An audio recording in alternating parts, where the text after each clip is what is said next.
안녕하세요. 사연에 빠지다의 DJ 민영입니다.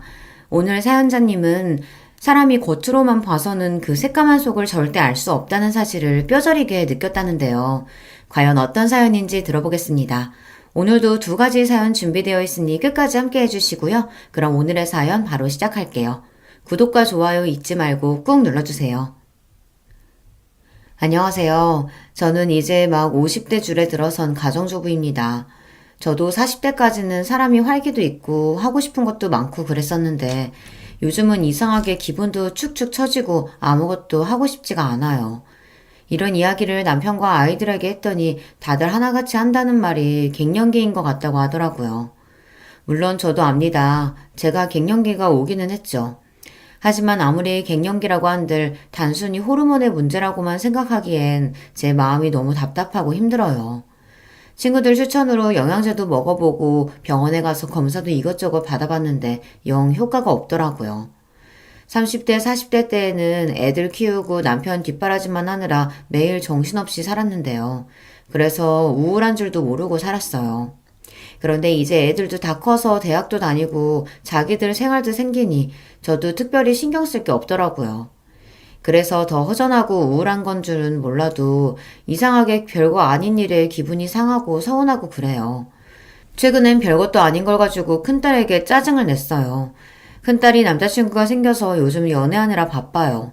둘이 얼마나 좋으면 평일에도 매일 만나고 주말마다 나가더라고요. 처음엔 그러려니 했는데 집안에 일이 있어도 관심도 없고 데이트만 하고 다니니 은근 서운하더라고요. 그날은 저희 친정어머니 생신이었어요. 친정어머니께서 요양원에 계셔서 제가 새벽부터 음식해서 면회 갈 예정이었습니다. 남편은 택시 운전을 해요. 원래는 항상 남편이 요양원에 함께 가곤 했는데 하필이면 그날 남편 친구가 상을 당해서 전날 장례식장에서 하루 있다가 오게 됐어요. 혼자 택시를 타야 하나 버스를 타야 하나 고민을 하고 있는데 딸이 늦게까지 자는 모습이 보이더라고요. 저는 오늘은 데이트가 없나 싶어 슬쩍 다가가 부탁을 했습니다. 딸, 오늘 외할머니 생신인 거 알지?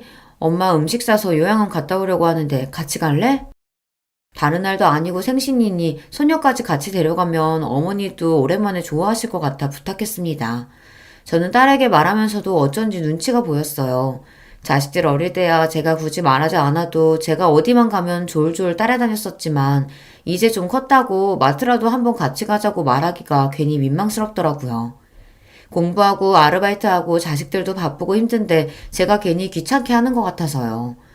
그런데 제 말에 딸이 귀찮다는 듯 이불을 덮어버렸어요. 그러더니 한다는 말이 싸가지가 없었습니다. 아, 엄마, 나 이따가 남친이랑 영화 보기로 해서 오늘은 안 돼. 오늘은 그냥 택시 타고 갔다 와. 내가 택시비 줄게. 오전 10시가 될 때까지 침대에서 빈둥거리고 있었으면서 갑자기 남자친구랑 약속이 있답니다. 영화 시간이 언젠데 요양원 면회 시간도 얼마 안 돼서 엄마 할머니 얼굴만 보고 금방 올 거야. 같이 잠깐 갔다가 너는 남친 만나러 가면 되지. 딸이 약속이 있다곤 했지만 그 시간까지 준비도 안 하고 뒹굴뒹굴 하고 있는 게 아직 여유가 있는 것 같아 저는 한 번 더 이야기했습니다. 아무래도 음식을 만들어 싸둔 게 양이 많아서 딸에게 차로 데려다 달라고 해야 할 것 같아서요. 엄마, 나도 계속 시험 기간에 아르바이트해서 너무 피곤해서 그래. 아, 오늘은 제발 좀 쉬자. 제 말이 듣기 싫은지 딸은 잔뜩 인상을 구기며 짜증을 냈습니다. 그 모습을 보니 저도 순간 욱하더군요. 너는 딸년이라는 게 어떻게 그렇게 너밖에 모르니? 네 외할머니가 너한테 어떻게 했는데? 아무리 정신없는 노치네라도 1년에 한 번이는 생일인데 소녀가 돼서 들여다볼 생각도 안 하니? 순간 저는 울분을 토해냈습니다. 친정어머니가 첫손녀라고 제 딸을 얼마나 예뻐했는지 몰라요. 친정어머니는 평생 시골에서만 사시던 분이었는데 제가 둘째를 낳고 힘들어하니까 큰애를 봐주시겠다고 시골에서 자주 올라오셔서 큰딸을 봐주셨어요. 엄마도 무릎도 안 좋고 허리도 안 좋으면서 손녀 놀아주겠다고 동물원이고 공연장이고 혼자 데리고 다녀주셨습니다. 그렇게 키웠는데 딸년이 1년에 한 번도 할머니를 보러 가지 않겠다고 하니 서운하고 너무 화가 났습니다. 그 순간만큼은 제 속으로 낳은 자식이라도 미웠어요. 아, 왜 또 말을 그렇게 해? 그리고 나만 손녀야? 김희수한테는 말도 안 했으면서 왜 나한테만 그래? 딸려는 또 둘째랑 비교하며 자기한테만 뭐라고 한다고 하네요. 예서는 면허가 없잖아. 저기 식탁 위에 짐 좀 봐라. 엄마가 혼자 힘들게 낑낑 들고 가야 하는데 면허 있는 네가 좀 태워다 주면 안 되니? 결국은 운전해달라는 말이었네. 그러니까 내가 택시비 준다고 택시 타고 가라고 했잖아. 말해봐야 뭐 하겠어요. 자식이라고 많은 것도 아니고 딸랑 둘인데 하나같이 제 속을 알아주는 놈이 없으니 계속 말해봐야 우라통이 더 터졌습니다. 내가 그깟 택시비 없어서 그러냐? 에이그 싸퉁 바가지 없는 년. 내가 너한테 뭘 바라냐? 엄마! 별것도 아닌 거 가지고 왜 그렇게 예민하게 굴어? 그리고 나한테 년이라고 좀 욕하지 좀 마. 딸 사춘기 때보다 요즘 들어 딸이랑 훨씬 더 다툽니다. 사춘기 때는 딸이 말도 안 하고 입을 꾹 다물고 있어서 제가 받아주기만 하면 됐었는데요. 제 갱년기는 화를 도저히 참을 수 없어 버럭버럭 내질러야만 화가 누그러드니 가족들하고 안 싸울 수가 없었어요. 이런 이야기를 시댁에서 동서와 함께 나눈 적이 있습니다. 친정어머니 생신날 있었던 이야기를 하면서 제가 갱년기가 오기는 왔는지 자꾸만 욱하게 되고 가족들에게 화를 내게 된다고요. 그래서 별것도 아닌 일에 서운하고 혼자 우울하다고 했습니다. 그러자 가만히 듣고 있던 동서가 기분 나쁘게 실실 웃었어요. 그러게 제가 말씀드렸잖아요. 답답하게 애들하고 남편만 바라보고 사시지 말라고요. 진작 면허도 따고 일도 했으면 지금 자식한테 부탁할 일 없죠. 평생 자식한테 헌신하면 뭐래요? 다들 대가리 크면 자기들이 혼자 큰 줄 알고 부모는 헌신짝처럼 여기는데.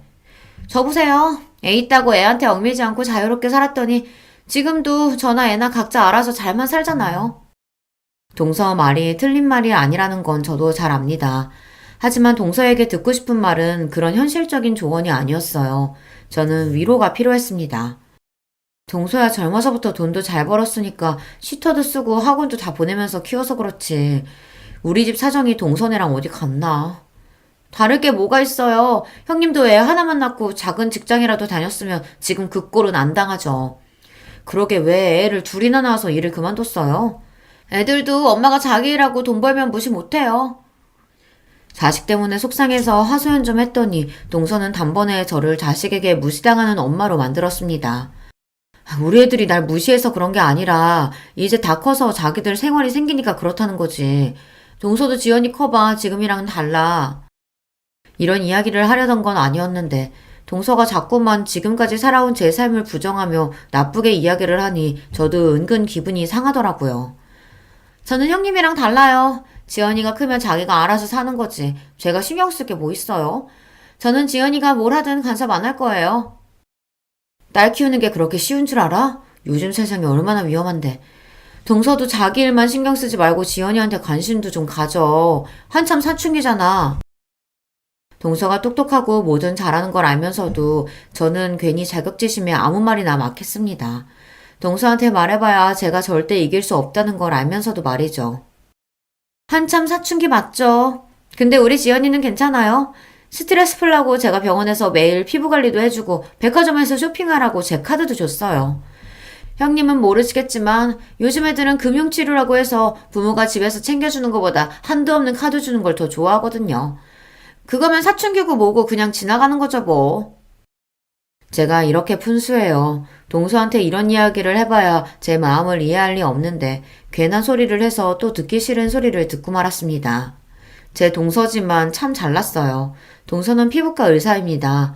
동서는 저랑 나이가 비슷한데도 결혼하고 5년이 지나서야 애를 낳아 아직 애가 중학생이에요. 의사 시험에 합격하고 나서 아이를 낳겠다고 하는 바람에 시동생이 기다려줬거든요. 동서는 대단해요. 아이를 낳고도 낳은 지 일주일 만에 바로 병원에 출근했어요. 당시에 저는 아무것도 못하고 애 둘만 키우는 것도 힘들어서 정신이 없었는데 동서는 이제 갓 태어난 신생아를 남의 손에 맡기고 열심히 일했습니다. 그 덕분에 동서는 지금 강남에서 개인 병원을 운영 중이에요. 집도 한남동의 비싼 아파트에 살고 차도 외제차가 2대나 있는 걸로 알고 있습니다. 시동생은 약사예요. 현재 동서 병원 1층에서 약국을 운영 중입니다. 원래 시동생은 시댁 자랑이었어요. 어릴 때부터 공부도 잘하고 성실해서 동네에서도 유명한 모범생이라 시부모님이 떠받들어 살았었는데요. 본인보다 더 잘나고 똑똑한 아내를 만나는 바람에 어깨를 못 펴고 살고 있어요. 결혼 초에는 시부모님께서 동서를 단단히 잡겠다고 잔소리도 해보고 시집살이도 시켜봤지만 소용없었습니다. 동서는 친정이 강남에서 유명한 땅 부자라 결혼할 때 시동생 명의로 아파트도 해주고 차도 사줬어요. 나중에 시동생 약국까지 차려주셨고요. 그렇다 보니 시부모님 입장에서는 깨갱하고 며느리를 상선으로 모시는 수밖에 없었죠. 한 번은 이런 적도 있었습니다. 동서가 조카를 낳고 얼마 되지 않아 시댁에 떡하니 찾아와 애를 좀 봐달라고 했어요. 본인이 교수가 되려면 미국에 1년 동안 연수를 꼭 다녀야 한다고요. 당신 뭐 하는 거야? 그거 안 된다고 했잖아. 애가 이제 태어난 지 100일도 안 됐는데 엄마가 애 두고 미국을 어떻게 가? 동서가 미국에 가는 게 시동생과 상의된 부분은 아니었는지 시동생은 동서를 다그쳤어요. 하지만 동서는 아랑곳하지 않았습니다. 어머니 이 사람 좀 보세요. 본인은 여기저기 학회며 출장이며 다 다니면서 저는 미국에 공부 좀 하러 간다는데 애로 발목 잡으면서 못 가게 해요. 동서와 시동생은 이미 한바탕 싸우고 왔는지 둘 다 격앙된 상태로 시댁에 와선 시어머니에게 다짜고짜 애를 봐달라고 했어요. 시동생은 동서가 미국 가는 건 절대 안 된다는 입장이었고요. 당신이 레지던트 잘 마무리하고 싶다고 해서 애도 안 낳고 기다려줬잖아. 근데 애 낳자마자 기다렸다는데 미국 가는 건 너무 이기적인 거 아니야? 더군다나 우리 애를 왜 우리 엄마가 봐? 평소 조용하고 말도 없는 시동생이 저렇게 화를 내는 모습은 저도 결혼하고 처음 봤어요. 아, 그럼 어떡해. 당신은 매일 약국 때문에 바쁘고 시터한테 1년을 맡길 수는 없잖아. 미국 가는 것도 우리 부모님이 지원해 주시는데 거기다가 애까지 봐달라고 할 순 없잖아. 동서와 시동생은 이미 서로 감정의 골이 깊어 보였습니다. 일과 육아 문제에 있어서 전혀 상의가 되지 않은 상황이었죠. 그만 좀 해라. 아휴, 능력 있는 며느리 모시고 살기 힘들다. 꼭 그렇게 너 하고 싶은 대로 다 하고 살아야겠니? 제가 애 하나 낳았다고 하고 싶은 거 못할 건 또 뭐예요? 애 봐주기 싫으시면 놔두세요. 그냥 저희 부모님께 부탁드릴게요. 내가 지금 애 봐주기 싫어서 이러니? 애도 애지만 부부가 어떻게 1년이나 떨어져 살아? 앞으로 평생 살아야 하는데 1년 정도 떨어져 있는 게 뭐 어때요? 어차피 지금도 뭐 대단히 사이좋은 부부는 아니에요. 당시에 저도 애 둘 키우면서 힘들었던 때라 사실 동서가 부럽기도 했어요. 시부모님이나 남편에게 좋은 소리 못 들을 걸 알면서도 당당하게 본인이 원하는 바를 주장하는 게 멋져 보였거든요. 결국 시어머니께서 조카를 1년 동안 키워주시기로 하셨습니다. 동서는 그런 사람이에요. 본인이 원하는 게 있으면 무슨 수를 써서라도 꼭 해내고 마는 사람이었죠. 동서는 미국 연수를 끝내고 돌아와서 교수가 되자마자 병원을 나와 개업을 했어요. 그때도 시동생과 시부모님은 의아해했습니다. 애까지 어머니에게 맡기고 공부하겠다고 가더니만 결국은 와서 교수로 생활할 것도 아니고 바로 개업을 했으니까요. 교수님은 슬슬 놀면서 일할 줄 알았는데 이건 뭐 매일 수술에 학회에 수업까지 하루가 24시간이라도 모자라는 거 있죠? 너무 힘들다고 했더니만 아버지가 그냥 나와서 개업하라고 하더라고요. 어차피 가지고 있는 아버지 건물 놀리기 아깝다고. 그 김에 지연이 아빠 약국도 개업해주기로 하셨어요. 어머, 정말? 우리 아들 약국을 차려주신다고? 어머, 너무 감사하다. 잘됐다, 아들.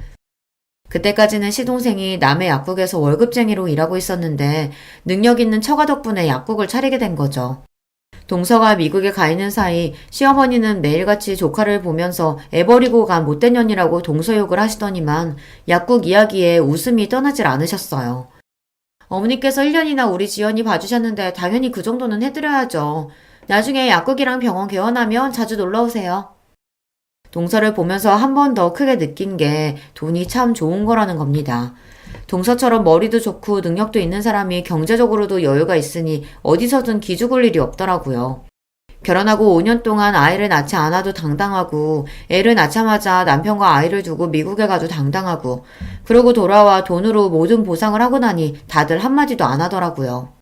물론 그런 동서를 보면서 저도 사람인지라 자존심이 상할 때도 있고 자격지심이 느껴질 때도 있었어요. 그럴 때마다 저는 애써 웃어 넘겼습니다. 차이가 나도 너무 차이가 나다 보니 저는 아예 동서와는 다른 세상 사람이라고 생각하는 편이 편했어요.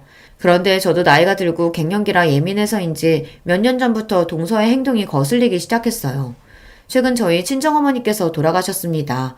부모님의 죽음이라는 게 누구에게나 충격적이지만 저는 특히나 어머니께서 오랫동안 요양원에서 생활하시다 돌아가신 거라 더 마음이 안 좋고 죄송했어요. 자식으로서 항상 받기만 하고 해드린 게 너무 없다는 마음이 들어서요. 그러다 보니 장례식만큼은 어머니께서 원하시는 대로 해드리고 싶었습니다. 어머니는 요양원에 가시기 전까지 50년을 넘게 살았던 고향에 묻히고 싶어 하셨어요. 거기에 친정아버지 묘도 있거든요. 어머니는 치매기가 있어서 정신이 오락가락 하시던 와중에도 항상 죽으면 고향 땅 아버지 옆에 있고 싶다고 하셨습니다. 저는 그 소원을 들어드리기 위해 장례식도 어머니의 고향에서 진행하고 장지도 아버지 옆자리로 결정했어요. 안 그래도 마음이 좋지 않은 와중에 제 앞에서 동서가 실수를 했습니다. 지금도 그때만 생각하면 성질이 나서 자다가도 벌떡벌떡 일어나요. 동서가 한 짓이 너무 괘씸해서요. 장례식은 자식이 서울에 살면 서울에서 하는 거 아니에요?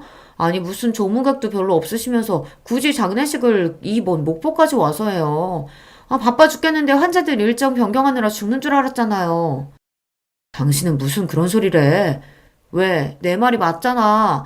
아 다들 바쁜 사람들인데 무슨 장례식을 목포에서 해? 동서는 오자마자 저에게 위로의 말 한마디 없이 자기 하소연만 하기 바빴습니다. 저는 더 말할 힘도 없어서 대충 고생했다고 했어요. 바쁘면 안 와도 되는데 멀리까지 오느라 고생했어요. 서방님, 동서 와줘서 고마워요. 얼른 식사부터 해요.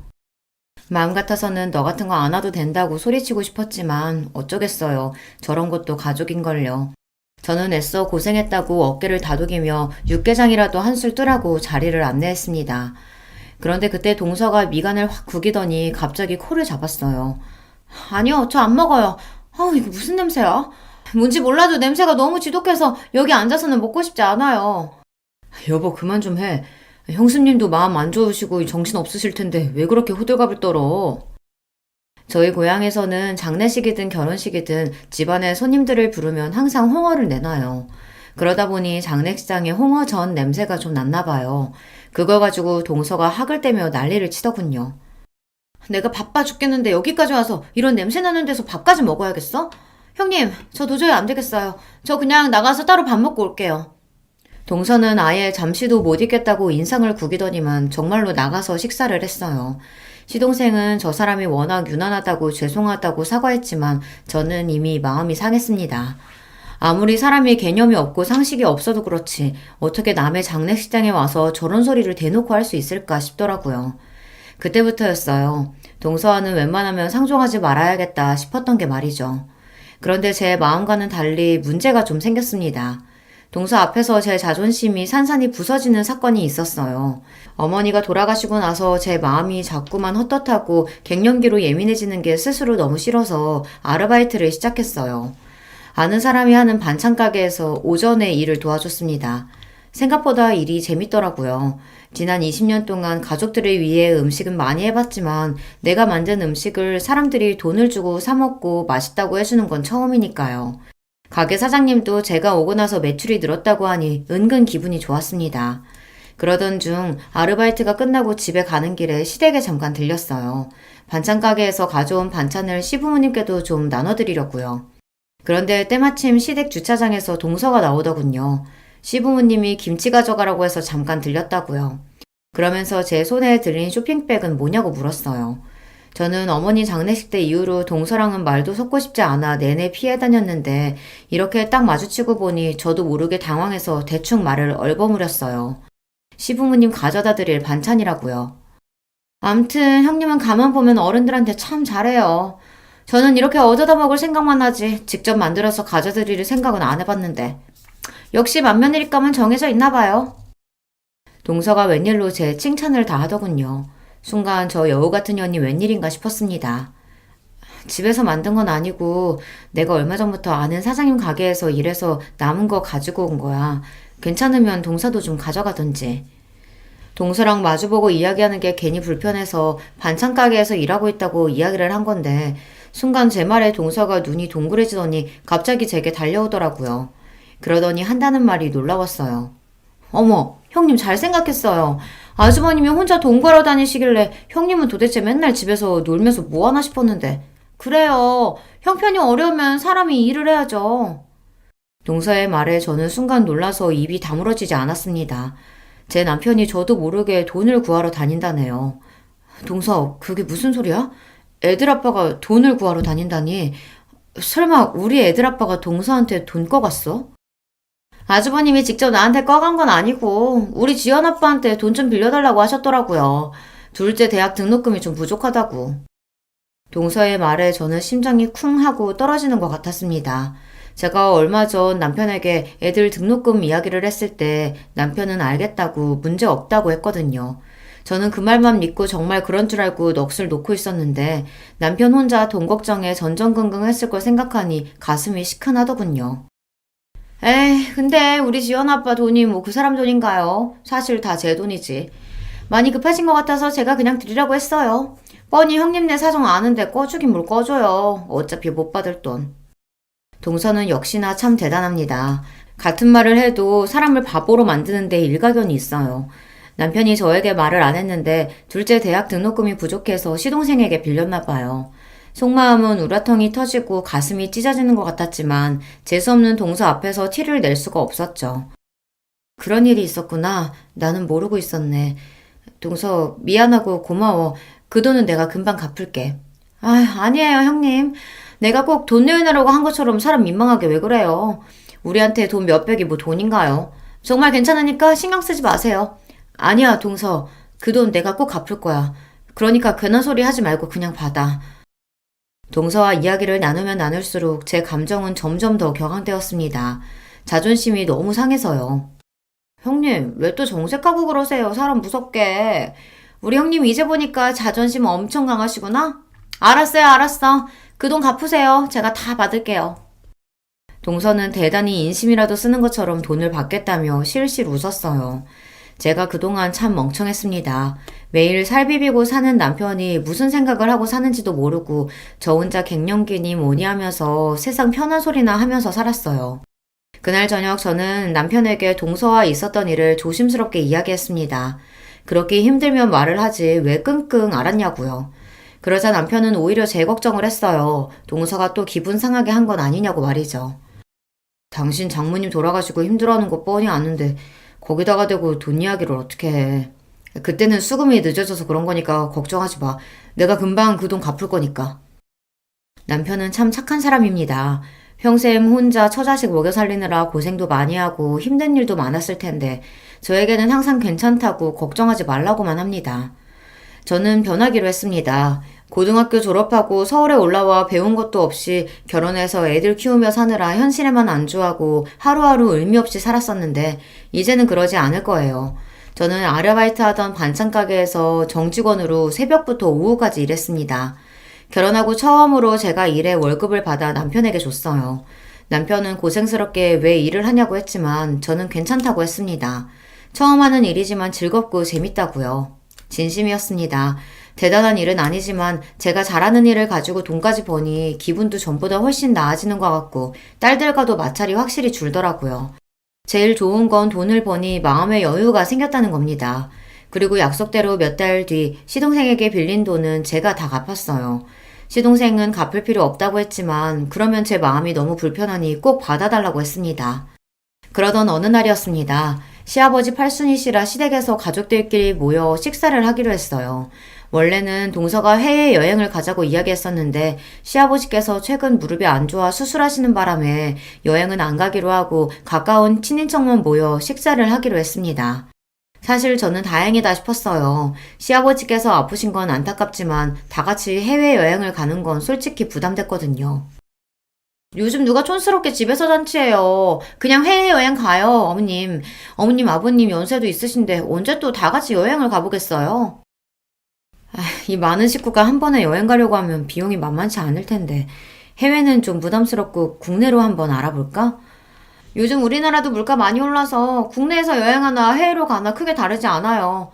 형님네랑 우리랑 반반씩 내면 되는데 그 정도는 갈 수 있죠. 순간 저는 머리가 복잡했습니다. 시부모님의 우리 식구, 동선의 식구 다 하면 적어도 9명인데 그 식구가 해외에 간다고 하면 도대체 얼마나 들어갈까 계산도 안 됐죠.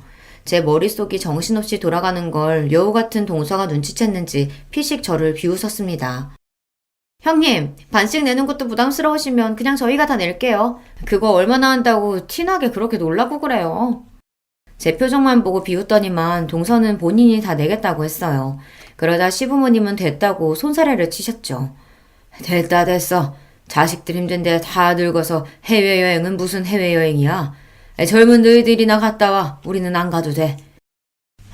형님이 시댁이랑 여행 가는 거 불편한 티 팍팍 내서 아버님 삐지셨잖아요. 아버님 걱정하지 마세요. 둘째 며느리가 비행기 꼭 태워드릴게요. 동서는 꼭 말을 해도 사람을 이상하게 만들면서 이야기했습니다. 꼭 마치 제가 시부모님이랑 여행 가기 싫어하는 것처럼 만들어버리더라고요. 저는 듣다 기분이 나빠서 동서는 무슨 말을 그렇게 하냐고 한마디 하려던 참이었습니다. 그런데 그때 마침 남편이 나서더군요. 아, 그걸 재수씨가 왜 다 내요? 내가 장남인데 내도 우리가 내야죠. 우리가 무슨 돈이 있어서 온 식구 해외여행비를 다 낼 수 있겠어요. 남편은 돈도 없으면서 동서랑 시동생 앞에서 괜히 자존심이 상하니 오히려 더 큰 소리를 쳤습니다. 그 모습을 보는데 짜증이 나면서도 애써 꾹 참았어요. 시부모님도 있는 앞에서 괜히 이런저런 이야기를 더 했다가는 분위기가 더 이상해질 것 같아서요. 아니야, 형. 우리야 매번 해외에 자주 나가서 마일리지도 있고 따로 여행 적금 드는 것도 있어서 부담 없어. 우리가 낼게. 시동생 말에 남편이 한마디 더 하려는 걸 제가 슬쩍 허리를 쿡 찔렀습니다. 가만히 있으라고요. 저라고 이러고 싶었겠습니까? 저도 시아버지 팔순에 척척 돈 내고 싶어요. 남편 택시 운전해서 애들 대학도 간신히 보냈는데 저희가 모아놓은 돈이 어디 있겠어요. 그런 와중에 어찌됐든 해외여행은 못 가게 됐으니 은근 다행이다 싶었죠. 저희는 먹고 죽으래야 돈이 없으니 싫어도 동서한테 얹혀서 여행에 따라가야 할 판이었는데 괜히 가서 또 무슨 바보 취급을 당할까 걱정됐거든요. 시아버지께서 갑작스럽게 수술을 하시는 바람에 몸도 마음도 회복이 되질 않으셔서 이번 팔수는 더 신경이 쓰였습니다. 시아버지도 연세가 들기는 드셨는지 그 강하셨던 분이 이제 죽을 때가 된 것 같다고 자꾸만 죽는 소리를 하시더라고요. 제가 동서처럼 대학도 못 나오고 능력이 있는 것도 아니지만 딱 한 가지 동서보다 잘하는 게 있어요. 바로 음식입니다. 어머니에게 손맛을 물려받아 음식은 제법 해요. 시부모님도 제가 한 음식이라면 입맛에 맞으신다고 밥풀도 하나 남기지 않으시고 드세요. 그래서 이번 팔순엔 제 실력을 마음껏 뽐내보기로 했습니다. 해외여행도 가지 못했으니 동서는 분명 두둑한 봉투를 준비할 거예요. 거기에 밀리지 않으려면 평소보다 훨씬 더 막강한 음식들로 준비를 해야겠다 싶었습니다.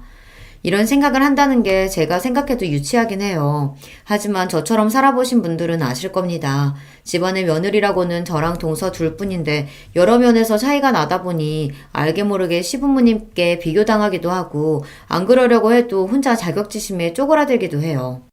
제가 할 수 있는 건 고작 몸으로 때우는 것뿐이지만 그거라도 잘하고 싶었습니다.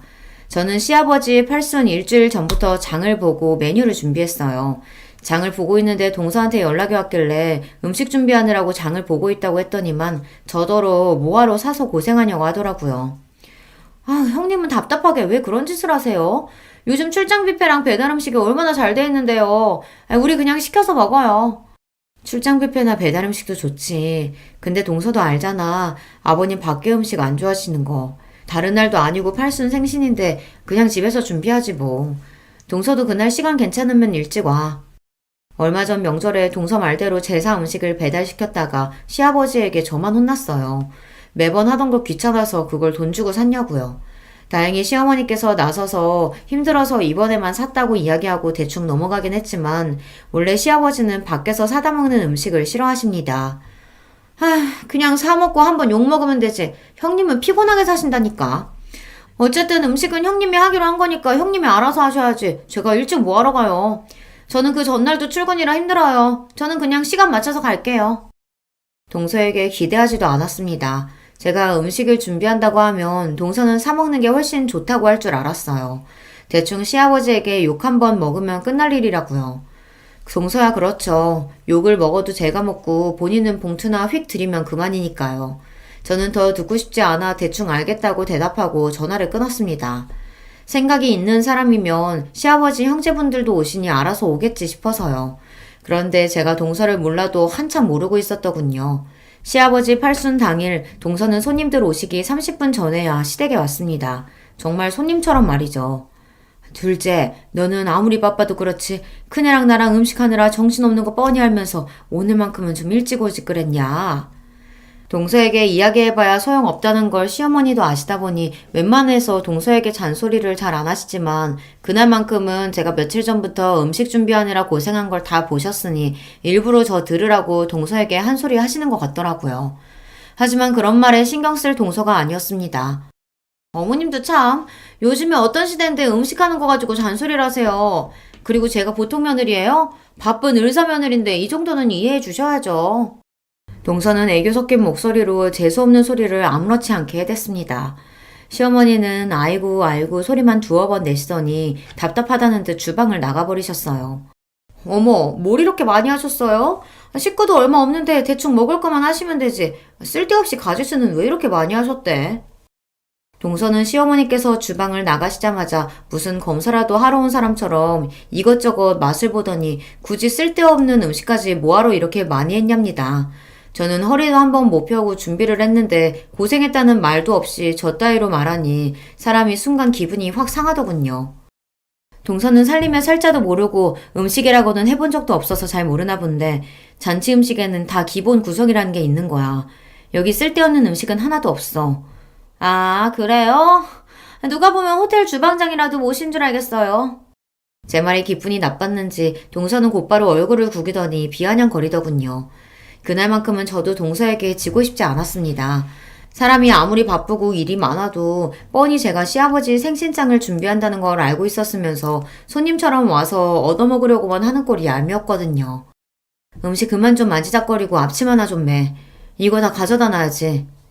음식이 쓸데없는 것만 있네, 먹을 게 없네 하는 소리를 짓거리더니만 자꾸만 손으로 음식을 덥석덥석 집어먹는 꼴이 기가 막혔어요. 저는 옆에 있던 앞치마를 동서에게 건넸습니다. 하나씩 들고 거실로 나르자고요. 그런데 그때 제가 건넨 앞치마를 툭 내려놓은 동서가 기가 막힌 소리를 했습니다. 형님이 다 알아서 한다고 하시더니 왜 자꾸 저한테 시키세요? 제가 남들처럼 주방에 들어가서 음식이나 하려고 이렇게 뼈 빠지게 공부한 줄 아세요? 음식 같은 건 형님처럼 못 배운 사람이나 하는 거죠. 전 아버님 드리려고 용돈 두둑히 챙겨왔거든요. 일은 몸으로 대충 때우시는 형님이 다 하세요. 세상에 동서가 싸가지 없는 거야 진작 알고 있었지만 이 정도일 줄은 몰랐습니다. 동서는 자기 할 말만 내뱉더니 그대로 몸을 돌려 거실로 나가려고 했어요. 순간 욱한 저는 저도 모르게 동서의 머리채를 잡았습니다. 형님! 지금 뭐 하는 거예요? 이거 안 나요? 야, 너 뚫린 입이라고 아무 말이나 하면 되는 건 줄 알아? 너 내가 지금까지 예뻐서 봐준 줄 알아? 이게 돈 좀 있다고 어디서 유세야! 저도 제가 이런 행동을 할 줄은 꿈에도 몰랐습니다. 너무 화가 나고 짜증이 나니 손이 저절로 동서의 머리채를 흔들고 있더군요.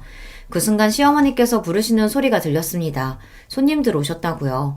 저는 놀라서 잡고 있던 동서의 머리채를 확 놓아버렸습니다. 저는 애써 당황한 티를 숨기며 동서를 쏘아봤어요. 한 번만 더 내 앞에서 재수없게 굴었다간 가만히 안 둘 거니까 그런 줄 알아. 저는 당당하게 제 할 말을 하고 동서보다 앞서 거실로 나갔습니다. 그때까지도 혹시나 동서가 뒤에서 달려들기라도 할까봐 겁이 나서 심장이 쿵쿵 크게 뛰었어요. 하지만 이미 벌어진 일이었습니다. 앞으로 동서가 저에게 무슨 짓을 하든 저도 더는 봐주지 않기로 했어요. 저는 곧장 거실로 나가 손님들에게 인사부터 드렸습니다. 그때 뒤에서 급하게 뛰어오던 동서의 인기척이 저에게도 들렸지만 애써 모른 척 했습니다. 저는 거실에 식사 준비를 하면서도 연신 동서를 흘깃거렸어요. 제가 머리채까지 잡았으니 절대 가만히 있을 동서가 아닌데 가만히 있는 게 이상해서요. 물론 동서도 생각이 있다면 어른들 있는 앞에서 행패를 부리지는 않겠지만 내내 불안했습니다. 그런데 역시나 그냥 넘어갈 동서가 아니었죠. 갑자기 제가 만든 갈비찜을 먹더니 욱하는 소리를 냈어요. 그러더니 한다는 말이 가관이었죠. 형님, 이게 뭐예요? 이거 파리 아니에요? 음식을 어떻게 했으면 파리가 들어간지도 모르고 먹으라고 내놔요. 뭐? 그게 무슨 소리야? 갑자기 파리라니. 순간 거실에 있던 시부모님과 손님들은 일제히 동서 손에 들린 파리를 쳐다봤어요. 그런데 동서 말이 사실이었습니다. 제가 만든 갈비집에서 새까만 파리가 나왔어요. 저는 놀라서 그럴 리 없다고 음식을 확인했습니다. 그때였어요. 동서는 다른 접시에 있던 잡채도 한 입 먹어보더니 욱소리를 내며 뱉었습니다. 어머, 이것 도 뭐야? 형님, 잡채 간 보신 거 맞아요? 간장을 얼마나 부었는지 짜서 도저히 못 먹겠네. 아버님, 어머님, 잡채 드시지 마세요. 이걸 도대체 어떻게 먹으라는 거야? 동서는 갈비찜에 이어 잡채까지 들먹이며 꼬투리를 잡았습니다. 저는 그제야 정신이 들었습니다. 동서 인연이 제가 지 머리채를 좀 잡았다고 작정하고 제 음식을 모함하는 것 같더라고요. 동서 무슨 소리야. 내가 다른 거 몰라도 잡채간은 몇 번을 봤는데 짜긴 뭐가 짜다고 그래. 짜니까 짜다는 거지. 제가 뭐 없는 소리라도 지어내는 줄 알아요? 이상하면 형님이 먹어봐요. 그럴 리 없었습니다. 갈비찜에 파리가 들어간 건 음식의 뚜껑을 열어놔서 그럴 수도 있겠다 싶지만 잡채가 먹지 못할 정도로 간이 안 맞을 리 없어요. 제가 다른 건 몰라도 잡채 하나는 자신 있거든요. 그런데 그때 금방 잡채를 드신 시어머니께서 조심스럽게 이야기를 하셨습니다. 어머, 큰애야. 잡채가 너무 짜기는 하다. 네가 이것저것 음식 한다고 바쁘더니만 실수로 간장을 더 넣었나 봐. 아무래도 믿을 수 없어 저는 제 젓가락으로 잡채를 먹었습니다. 그런데 동서 말이 맞았어요. 잡채가 짜도 너무 짜더라고요. 말도 안 돼. 그럴 리가 없는데. 형님이 음식하느라 힘들어서 실수했나봐요. 아무리 그래도 이건 심해도 너무 심하다. 입도 못 대겠어요. 아버님, 우리 대충 배 채운 것 같은데 그냥 나가서 2차 할까요? 제가 분위기 좋은 막걸리 집으로 안내할게요. 저는 이 상황이 믿기지 않아 순간 말문이 턱하고 막힌 채 멍하니 있었습니다. 재수씨, 아무리 그래도 준비한 음식이 이렇게 많이 남았는데 갑자기 어딜 가요? 아주버님도 음식 드셔보셨으면 아실 거 아니에요. 아버님 팔순이신데 이왕 손님들까지 초대했으면 맛있는 걸로 대접해야죠. 아버님, 어머님, 그냥 우리 나가요. 막걸리 먹고 노래방도 가서 놀고 오자고요. 순간 분위기가 이상해지자 시부모님들도 손님들도 제 눈치를 살피셨어요. 저는 이대로 가만히 있으면 안 될 것 같아 정신을 차리고 자리에서 벌떡 일어났습니다. 괜찮아요, 어머님, 아버님. 동서랑 2차 신나게 다녀오세요. 뒷정리는 제가 하고 있을게요. 저도 바보가 아닙니다. 동서가 시부모님을 모시고 나가겠다고 한 순간 분명 이건 동서가 저에게 복수하려고 술을 쓴 거라고 직감했어요. 하지만 시아버지 생신인데 제가 분위기를 망칠 수는 없었죠. 저는 시부모님과 손님들에게 여기는 걱정하지 말고 나가서 신나게 놀다 오시라고 했어요. 시어머니는 끝까지 혼자 이 많은 걸 어떻게 정리하냐고 그냥 두고 같이 나가자고 하셨지만 저는 마음이 내키지 않았습니다. 이대로 동서와 나갔다가는 노래방이 아니라 공터에 나가 한바탕 치고받고 싸워야 할 것 같아서요. 동서와 가족들이 나가자마자 저는 눈물이 왈칵 쏟아지고 말았습니다. 울지 않으려고 안간힘을 쓰며 노력했지만 소용없었어요. 오늘만은 어떻게든 동서를 이기고 싶었는데 결국은 또 동서에게 놀아나고 말았습니다. 여보, 왜 울어? 괜찮아? 저는 괜찮다고 동서와 시동생과 함께 막걸리를 먹고 오라고 보냈는데 남편은 아무래도 제가 신경 쓰였는지 다시 돌아왔어요. 그러다 제가 혼자 바닥에 주저앉아 아이처럼 엉엉 소리를 내며 울고 있는 모습을 보고만 거죠. 울고 있는 제 모습을 보고 놀란 남편이 저를 향해 달려오자 저는 그 모습이 고마워서 또 눈물이 터지고 말았습니다. 여보, 내가 만든 갈비찜에 파리가 들어갔을 리가 없어. 그리고 당신도 알잖아. 내가 만든 잡채가 얼마나 맛있는지. 내가 지금까지 살면서 잡채를 100번도 넘게 만들었는데 거기다가 실수로 간장을 부었을 리 없다고. 이건 분명 동서가 나 엿먹이려고 일부러 그런 거야. 여보, 그게 무슨 말이야? 재수씨가 왜 당신을 일부러 엿먹이려고 했겠어? 눈물을 펑펑 쏟으며 웅얼거리는 제 말에 남편은 무슨 소리냐고 자세하게 이야기해보라고 했습니다. 남편의 다정함에 기대해 저는 오늘 주방에서 있었던 일을 그대로 다 말했어요. 동서가 늦게 와서는 내 음식 가지고 듣기 싫은 소리를 하길래 하도 열받아서 머리채를 잡았다고요. 그랬더니 동서가 화가 나서 일부러 내 음식에 장난질하고 시부모님 모시고 나간 것 같아. 평소 동서가 하는 짓을 봤을 땐 분명해. 제 이야기를 들은 남편은 눈이 휘둥그레졌습니다. 평소 누구에게도 싫은 소리 한마디 못하는 제가 흥분해서 동서의 머리채까지 잡았다는 말에 남편도 많이 놀라나 보더라고요. 그러더니 남편이 한다는 말이 놀라웠습니다. 재수씨, 이 여자 이거 진짜 안 되겠네. 어디 감히 천사 같은 우리 와이프를 가지고 놀아. 여보, 걱정하지 마. 내가 재수씨, 아니 그 여자 코를 아주 납작하게 만들어줄게. 그때까지는 저도 남편이 무슨 소리를 하는 건가 싶었습니다. 저도 동서 때문에 화가 나긴 했지만 남편이 무슨 수로 동서의 코를 납작하게 해주겠다는 건가 싶어서 남편에게 물어봤습니다. 무슨 계획이 있는 거냐고요. 당신은 걱정하지 말고 딱 기다려. 내일이면 다 해결될 테니까. 남편답지 않게 단호하게 말하는 모습에 뭔가 믿는 구석이 있는 것 같긴 했지만 바로 다음날 남편은 생각지도 못한 폭탄 발언을 했습니다.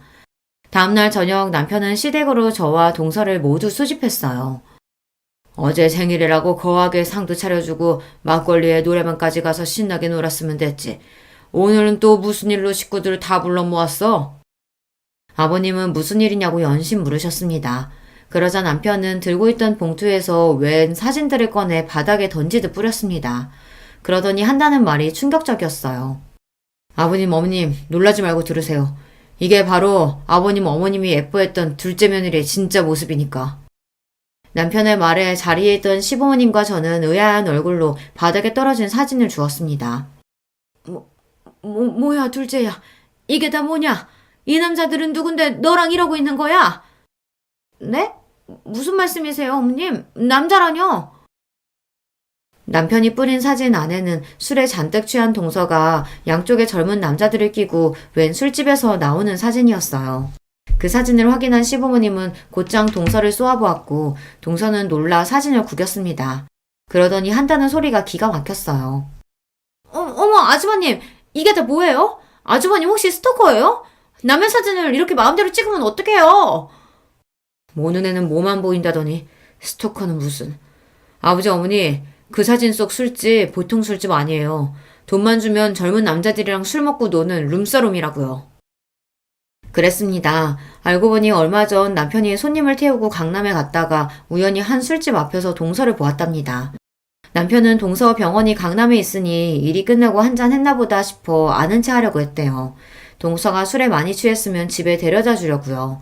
그런데 그때 동서 뒤에서 웬 젊은 남자들이 나타나더니 동서를 부축해 남편이 운전하는 택시를 잡았답니다.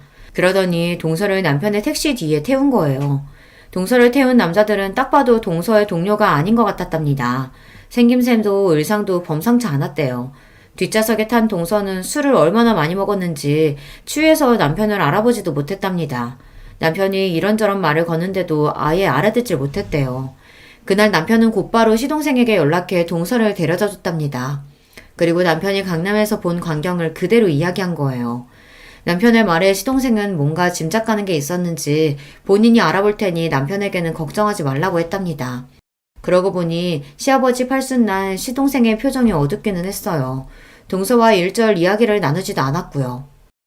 이거 내가 찍은 게 아니라 종혁이가 재수씨한테 사람 붙여서 찍은 거예요.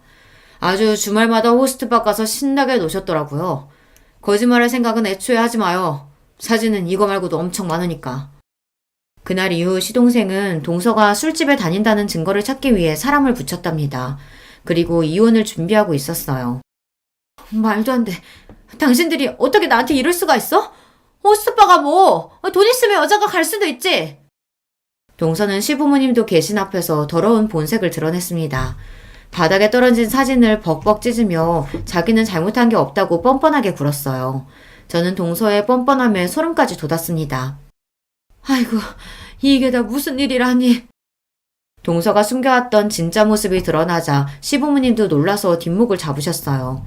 얼마 뒤 동서와 시동생은 이혼했습니다. 시동생은 알게 모르게 동서랑 살면서 쌓인 게 많았는지 동서의 귀책 사유들을 샅샅이 찾아내 법원에 제출했습니다. 사람이 하나를 보면 열을 안다고 남인 저에게도 그렇게 못되게 굴었는데 남편에게는 오죽했겠어요. 시동생은 정신적 피해 보상에 대한 위자료도 청구했답니다. 양육권 문제로 아직 소송 중이지만 조카가 동서보다는 시동생과 살고 싶어 해서 양육권도 곧 가지고 올 수 있을 것 같아요. 저는 살다 누군가의 이혼을 이렇게 응원하게 될 줄은 몰랐습니다. 저도 웬만하면 자식을 위해서라도 부부가 서로를 이해하고 화목하게 살아야 한다고 생각하는 사람이지만 동서는 아니에요. 사람이 많이 배우고 직업도 을사면 뭐래요. 인간이 덜 되는걸요. 여러분도 시동생이 동서와 이혼하길 잘한 거라고 그런 여자랑 살았으면 더 불행했을 거라고 응원하는 댓글 좀 많이 달아주세요. 여러분의 댓글이 우리 가족에게는 큰 힘이 될 겁니다. 끝까지 우리 가족 이야기 들어주셔서 감사해요. 여러분의 가정에는 언제나 즐거운 일만 가득하시길 바랄게요. 저는 어느덧 40대에 접어든 직장인입니다. 저는 학창시절에 참 재미없는 학생이었어요. 공부밖에 모르고 연애도 할 줄 몰라서 초중고에 이어 대학교를 졸업할 때까지도 도서관에서만 살았습니다. 뒤늦게 군대에 다녀올 때까지 흔히 말하는 못쏠, 모태솔이었습니다. 태어나서 한 번도 연애를 해본 적이 없다는 뜻입니다. 그런 저에게도 결혼을 할 기회가 찾아왔습니다. 아내와는 집안 어른을 통해 주선된 선자리에서 처음 만났어요. 교사로 한동안 재직하셨던 큰아버지의 제자라고 하더라고요. 큰아버지는 그녀의 중학교 시절 담임 선생님이었는데 이렇게 참하고 착실한 처녀가 없는데 자라면서 저처럼 연애도 제대로 못하고 이날까지 시집을 안 가고 있었다고 하네요. 그러다가 제가 군대를 전역하고 사회인이 되었을 무렵 큰아버지께서는 그런 저를 눈여겨보시다가 자신의 애제자와의 만남을 주선시켜 주셨습니다. 처음 만난 아내의 모습은 정말 아름답게 그지없었습니다. 왜 이런 아리따운 여인이 이제껏 시집도 못 가고 연애다운 연애도 제대로 못 해봤는지 이해할 수가 없었습니다. 공부밖에 모르던 샌님인 저에게는 아깝다는 생각마저 들 정도였습니다. 그런데 대화를 좀 나눠보니 확실히 남자랑 대화하는 게 어색해 보이긴 했습니다. 대화도 툭툭 끊어지고 무엇보다 저를 그다지 마음에 들어하지 않는 것 같아 보였습니다. 그러면 오늘은 이만 이렇게 일어날까요? 네, 다음에 봬요.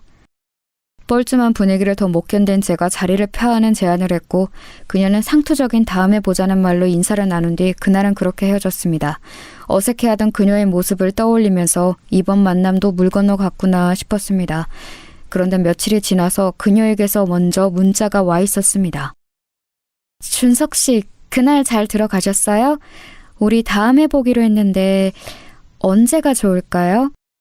저는 당연히 그녀가 첫 만남에서 헤어질 때 한 다음에 보자는 말이 그냥 예의상 인사치레로 하는 말이라고 생각했는데 그녀는 진심으로 한 말이었습니다. 아, 봐요 우리. 언제가 좋을까요? 저는 오늘도 괜찮은데. 네? 오늘이요? 좋아요. 그럼 오늘 봐요. 그녀는 잠시 망설이는 듯 하더니 이내 당일에 바로 보자는 제안을 수락했습니다. 그런데 그녀가 먼저 연락을 해온 것임에도 불구하고 그 자리는 어색하기 그지없었습니다. 참 지금 생각하면 제가 할 말은 아니지만은 그녀는 확실히 남자를 많이 못 만나본 티가 나는 사람이었습니다. 그때 당시에는 저는 마음에 안 들어한다고만 생각이 들게 행동을 했으니까요. 그러다가도 지금처럼 이렇게 먼저 연락이 오기도 했다가 막상 만나면 어색해하고 헷갈리는 점이 한두 가지가 아니었습니다. 저도 연애 경험이 없다 보니 답답해 미칠 지경이었는데 어느 날은 더 참지 못하고 그녀에게 솔직하게 얘기했습니다. 미주씨, 혹시 제가 마음에 안 드는데 큰아버지 입장 생각해서 자꾸 나오시는 거면 안 그러셔도 돼요. 우리 그래도 알 거 다 아는 성인인데 서로 시간 낭비하지 말고 솔직하게 얘기합시다. 네? 아니, 저는 그게 아니라 마음에 안 든다고 한 적 없는데 준석 씨는 제가 마음에 안 드시나요? 네? 아니요. 그런 뜻이 아니고. 그러면 미조 씨는 제가 마음에 든다는 말씀이세요?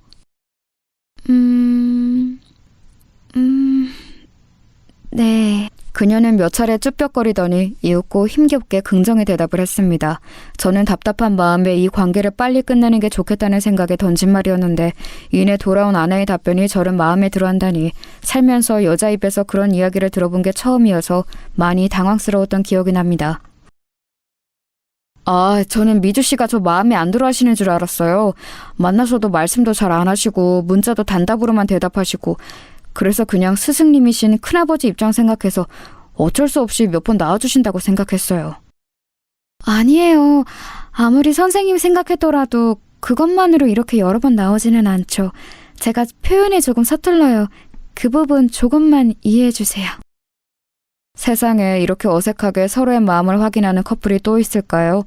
그날 이후부터 못소리였던 어색했던 시작을 뒤로 하고 누가 먼저랄 것도 없이 자연스럽게 마음을 열고 교제를 시작했습니다.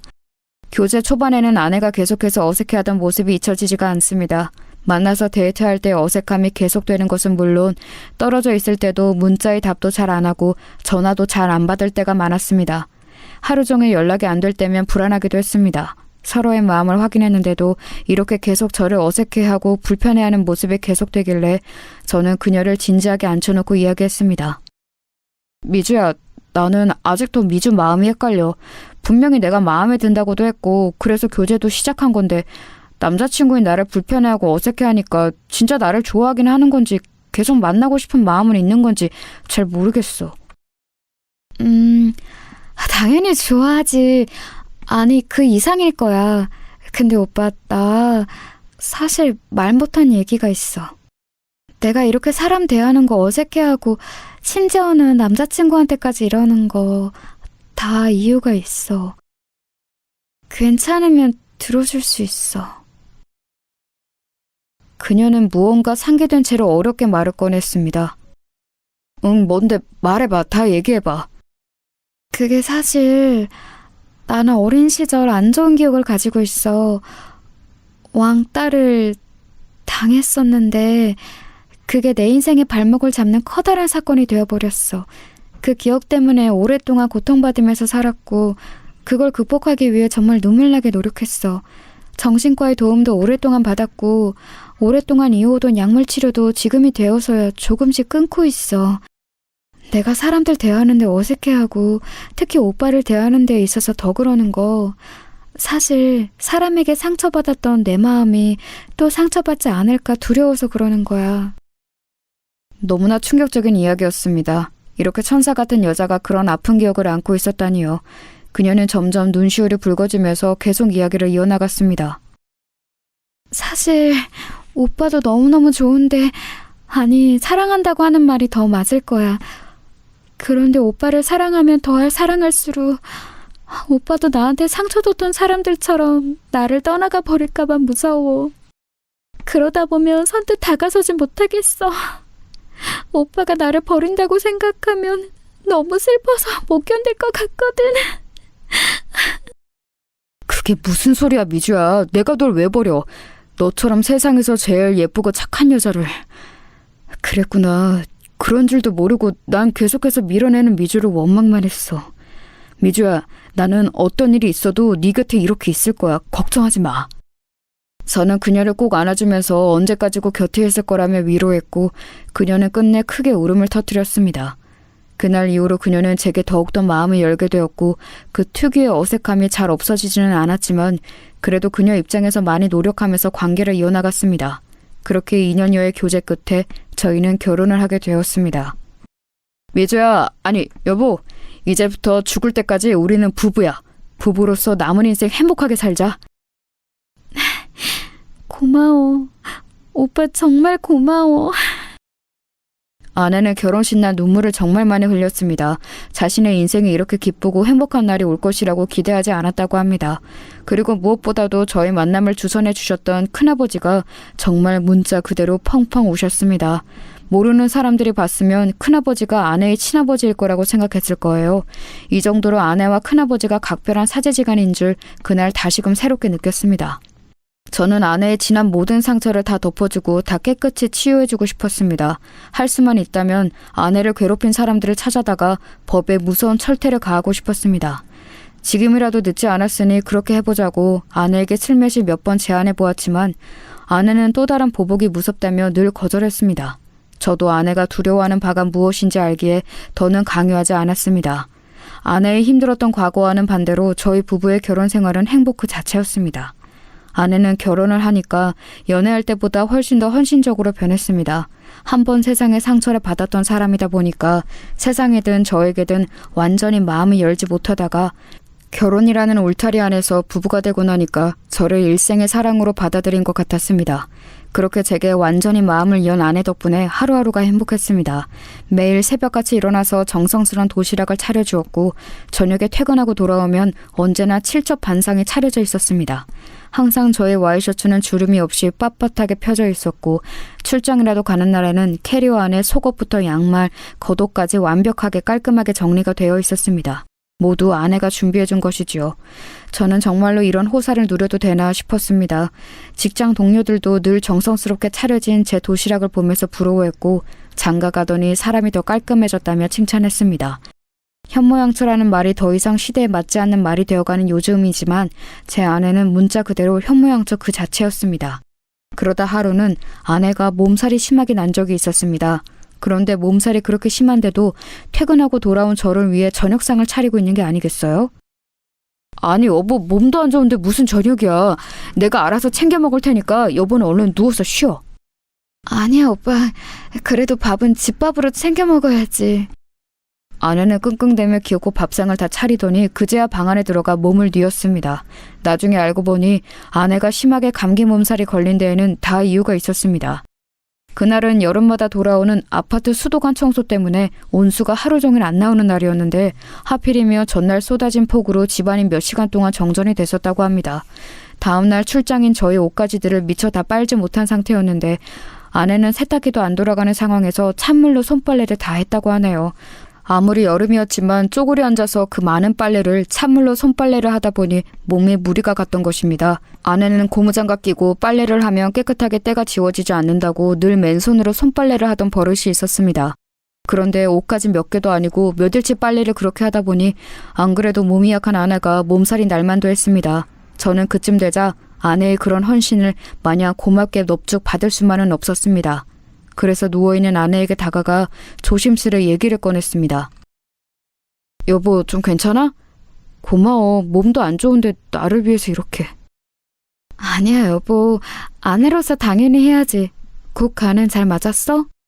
그럼 여보가 하는 음식은 항상 맛있지. 그나저나 여보, 그동안 내가 회사 일이 바빠서 가사 일을 잘 못 도와줬는데 이제 집안일은 서로 분담해서 하자.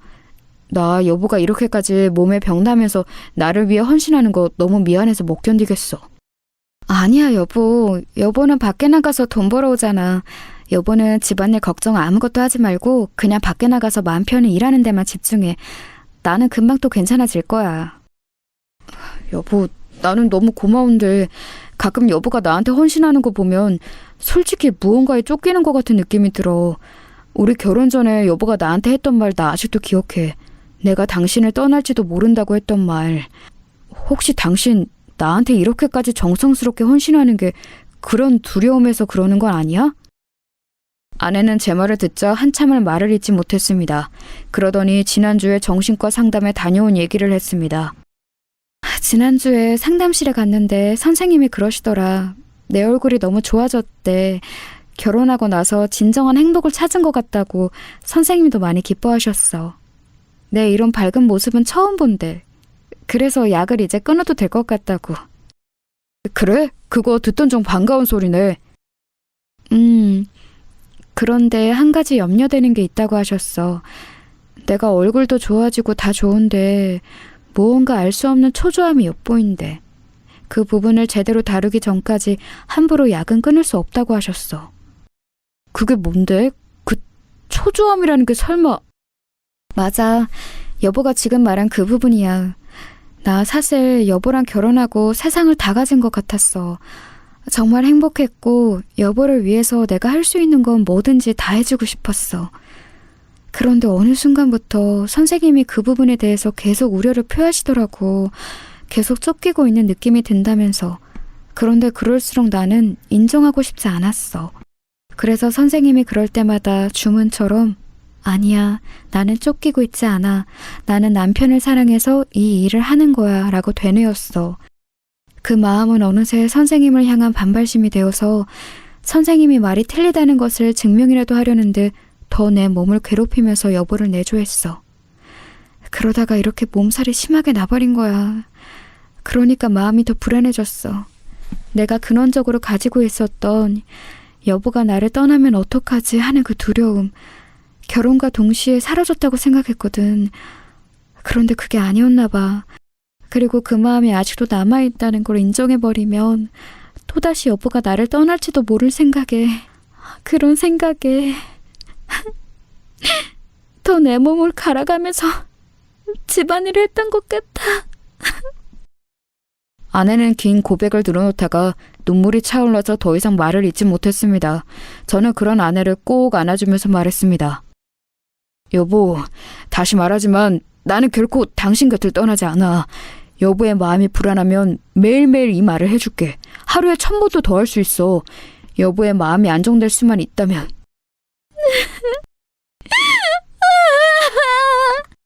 저는 가슴이 찢어질 듯 아팠습니다.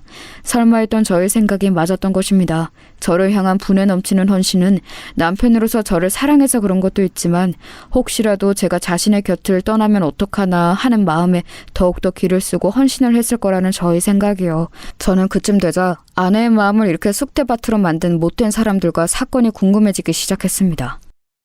여보, 괜찮다면 여보 학창시절 이야기 좀 해줄 수 있어? 불편하면 하지 않아도 돼. 그런데 당신을 좀 더 알고 싶고 이해하고 싶어. 아내는 잠시 고민을 깊게 하더니 제게 말했습니다. 그래. 이제 이야기할 때도 된 것 같네. 길고 지루한 이야기가 되겠지만 들어줘. 아내는 그렇게 오랫동안 꺼내지 않았던 학창시절 이야기를 꺼냈습니다. 아내는 어릴 적에 무척 밝고 명랑한 소녀였습니다. 지금의 수줍고 숫기 없는 모습과는 대조되게 오히려 말량광이에 가까웠다고 합니다. 그렇게 밝고 티 없이 맑았던 아내의 인생은 중학교에 올라가면서 완전히 뒤바뀌게 됩니다. 바로 서두에 말씀드렸던 왕따를 당하게 된 사건 때문인데요. 그 시작은 이랬습니다. 아내가 중학교 2학년이 되었을 무렵의 일입니다. 아내에게는 아주 어릴 적부터 동네에서 친했던 친구 희진이가 있었는데요. 희진이와는 중학교 2학년에 올라가면서 같은 반이 되었습니다. 그동안 동네에서 친하게 지내기는 했지만 학교에서는 같은 반이 된 적이 없었는데 이번에 같은 반이 되면서 둘은 서로 뛸 듯이 기뻐했다고 하네요. 희진이는 누가 봐도 정말 예쁘게 생겨서 여학생들의 부러움과 남학생들의 인기를 한 몸에 받는 학생이었대요. 그런 희진이와 친했던 아내였기에 아내 옆에도 친구들이 북적북적했다고 합니다. 그러던 어느 날 희진이가 안 좋은 사건에 휘말리게 되었어요. 중학교 3학년 선배 중에 일진이었던 오빠가 이 희진이를 좋아하게 된 겁니다. 뭐 사람이 사람 좋아하는 일이야 흔히 있을 수 있는 일이지만 이 일진 오빠의 접근 방식이 상당히 불량했다고 합니다. 야, 박혜진, 너 학교 끝나고 뭐하냐? 나랑 오토바이 타고 한강 놀러 갈래? 네? 저 끝나고 학원 가야 해요. 아, 나 얘 답답한 소리 하네. 학원은 무슨 학원이야. 그냥 땡땡이 치고 이 오빠랑 놀러 가자. 어? 안 돼요. 그만 돌아가 주세요. 아이씨, 너 죽고 싶어? 다시 한번 말한다. 끝나고 정문 앞으로 안 나오면 너 죽을 줄 알아. 희진이는 협박에 가까운 일진 오빠의 접근이 너무나 무서워서 그날 방과 후에 후문으로 도망갔다고 합니다. 다음 날이 되자 쉬는 시간에 그 일진 오빠는 다시 저희 반에 찾아와서 문을 쾅 열며 희진이를 협박했습니다. 야, 네가 나를 바람 맞춰? 너 진짜 죽고 싶어? 왜 이러세요? 싫다는데 왜 자꾸 그러시냐고요? 어쭈? 앙칼지게구네? 야, 너 한 번만 더 바람 맞추면. 야, 박성호, 너 뭐하냐 지금? 금방이라도 희진이를 한 대 칠 것 같은 일진 오빠를 제지하고 나선 것은 다름 아닌 같은 반의 민지연이었습니다. 너 지금 나 놔두고 바람 펴? 이 나쁜 새끼야? 아, 나 또 인연이 귀찮게 하네. 야, 너 너랑 나랑 언제 사귀었냐? 바람은 무슨 얼어 죽을 바람. 당장 꺼져. 이 오빠 지금 작업 중이니까. 야, 이 나쁜 새끼야. 그럼 나한테 했던 건 뭔데? 민지연은 손바닥으로 일진 오빠의 등짝을 마구 때리며 울었다고 합니다. 아, 나 이게 진짜 죽을라고. 일진 오빠가 제지하며 소리를 지르는 순간 담임 선생님의 목소리가 들렸습니다. 뒤에도 자세하게 설명하겠지만 이 담임 선생님이 저희 큰아버지이십니다. 야, 거기 너네 뭐야? 3학년이 여기는 왜 와 있어? 수업 좀 쳤으니까 얼른 돌아가. 아씨, 야 민지연, 또 두고 보자. 아, 이쁜이, 다음 시간에 또 올게. 일진 오빠는 돌아가는 와중에도 희진에게 찝쩍대는 것을 멈추지 않았습니다. 그런데 진짜 큰 사건은 그때부터 시작되었습니다. 그날부터 지연이는 대놓고 희진이를 괴롭히기 시작했습니다. 민지연이 진짜 그 일진 오빠랑 사귀었던 건지 어떻던 건지는 모르겠지만 분명한 건 지연이가 그 일진 오빠를 좋아하고 있었고 그런 일진 오빠가 희진에게 찝쩍대니까 배알이 꼴렸던 것입니다. 문제는 지연이란 아이의 위치였습니다. 민지연 역시 학교의 일진이었는데 거기서만 그쳤어도 좋으련만 그 아이는 무려 학교 이사장님의 딸이었습니다. 이사장님의 후광을 등에 업고 천방지축으로 날뛰던 학교에서 알아주던 양아치라 선생님들도 함부로 손을 못 대던 학생이었던 것입니다. 그런 민지연의 희진이를 향한 괴롭힘이 시작되는 순간이었습니다. 처음에는 볼 때마다 어깨로 툭 치고 가는 것은 물론 수업 시간에 뒤에서 지우개 가루를 던지며 희진이를 괴롭혔습니다. 같이 다니는 일진 무리는 그런 광경을 보며 킥킥대며 좋아했는데 아내의 눈에 비친 그들의 모습은 정말 악마 같았다고 합니다. 처음에는 그렇게 비교적 가벼운 시비로 희진이를 괴롭히더니 하루는 정말 못된 짓을 저질렀습니다. 수업 중에 치고 책장 서랍에서 교과서를 꺼내려던 희진이가 기겁을 하며 소리쳤습니다. 왜 그래 희진아? 무슨 일이야? 책상 안에 쥐가! 손발에 벌벌 떨며 희진이가 가리킨 책상 서랍에는 죽은 쥐가 피 묻은 채로 들어있었습니다. 그것을 본 반 학생들은 아연실색하며 소리를 지르고 난리도 아니었습니다. 그런 광경을 보면서 민지연은 자신의 일진 친구들과 함께 뒤에서 킥킥대며 웃고 있었습니다. 누가 이런 장난을 쳤어? 누구야? 당장 안 나와? 담임이셨던 큰아버지는 정말로 크게 화가 나서 범인을 색출하려는데 민지연이 뒤에서 킥킥대던 걸 멈추더니 이렇게 얘기하는 거였습니다. 선생님, 그거 쥐가 아니고요. 박희진이 임신해서 애 떼놓은 거래요. 뭐야? 너 이 자식 일로 당장 나와! 화가 머리끝까지 난 큰아버지는 민지연을 앞으로 불러세웠는데 민지연은 조금의 반성의 태도도 보이지 않더랍니다. 왜요? 뭐, 어떻게 하려고? 너 이 자식 당장 교무실로 따라와! 큰아버지는 민지연의 손목을 잡고 교무실로 끌고 가려는데 민지연이 쌩쇼를 시작하더랍니다. 교사가 학생 못 만진다. 성추행이에요. 담임이 자기 학생 성추행해요. 그 목소리가 어찌나 크던지 교실이 쩌렁쩌렁 울리더랍니다. 큰아버지가 잠시 당황해서 멈칫하던 사이 가만히 있던 아내가 등장했습니다. 야, 민지영, 그만해. 쪽팔리지도 않냐? 이거 다 너가 저지른 짓이잖아. 너가 희진이 대놓고 괴롭히는 거 여기 모르는 사람 있어? 어디서 일진 양아치한테 차이고 와서 엄한 화풀이야. 뭐? 넌 또 뭐야? 찌그레기 같은 게 죽고 싶어? 선생님, 그동안 민지연이 희진을 엄청 괴롭혔어요. 희진이가 보복당할까봐 선생님한테 말씀 못 드리고 있었는데 저 쥐도 분명히 민지연이 저지른 짓이에요. 전현이 미쳤나? 야, 증거 있어? 증거 있냐고! 야 민지연, 너 이게 사실이야? 이거 사실이면 너 큰일 날 각오하고 있어라. 선생님이 뭘 어떻게 할 건데요? 마음대로 해보세요. 그렇게 난장판이 된 교실은 아수라장이 됐고 큰아버지는 그 길로 교무실로 달려가 이 일을 선생님들께 알리고 머지않아 학폭위원회가 열렸습니다. 큰아버지가 그동안 민지연이 희진이를 괴롭혔다는 증거를 모아서 위원회에 제출했는데 위원들의 반응이 심상치 않았습니다. 김상호 선생? 그러니까 민지연 학생이 저질렀다는 이 학폭이 증거는 없고 다른 학생들의 증언뿐이라는 것이죠. 그 학생들은 지금 어디 있죠? 네, 증언을 해주기 위해서 지금 옆방에서 기다리고 있습니다. 애들아, 어서 들어. 응? 아니, 왜 미주 너밖에... 그랬습니다. 처음 충격적인 쥐사건을 마주한 가트만 학생들은 놀라는 마음에 처음에 큰아버지의 움직임에 동조를 해주었으나 학교 이사장의 딸이자 일진이라는 막강한 파워를 가진 민지연이 무서워 학폭위원회 당일이 되자 모두 꼬리를 내뺀 것이었습니다. 결국 남은 건 희진이의 절친인 아내뿐이었지요. 한 명뿐인 건가요? 이러면 곤란한데... 그리고 죽은 쥐를 희진 학생의 책상에 지연 학생이 넣었다는 증거나 증인이 있나요? 아니요. 하지만 정황상 지연 학생이 그랬다는 게 확실합니다.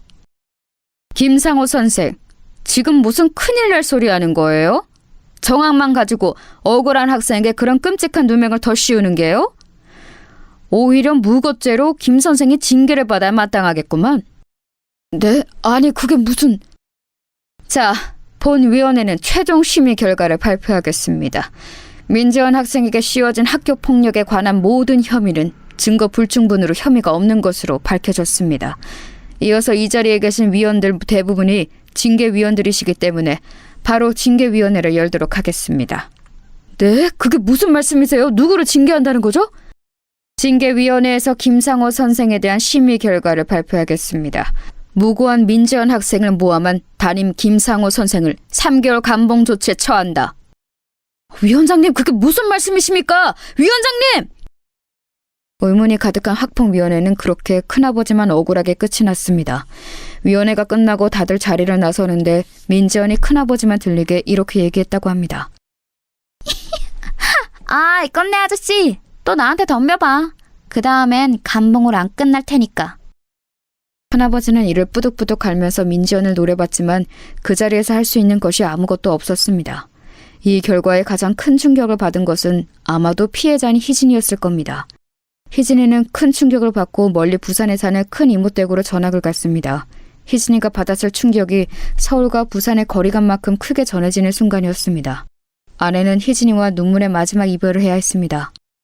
희진아, 미안해. 내 증언만으로는 사건이 밝혀지지 않았나 봐. 정말 미안해. 아니야, 미주야. 너는 할 만큼 했어. 도와줘서 고마워. 마음 같아선 너도 데리고 전학 가고 싶은데 그럴 수 없는 거지? 나는 엄마 아빠가 정말 어렵게 이 학교 입학시켜 주었잖아. 그런 엄마 아빠 기대를 저버릴 수는 없어. 아쉽다, 미주야. 우리 꼭 계속 연락하자. 알았지? 그랬습니다.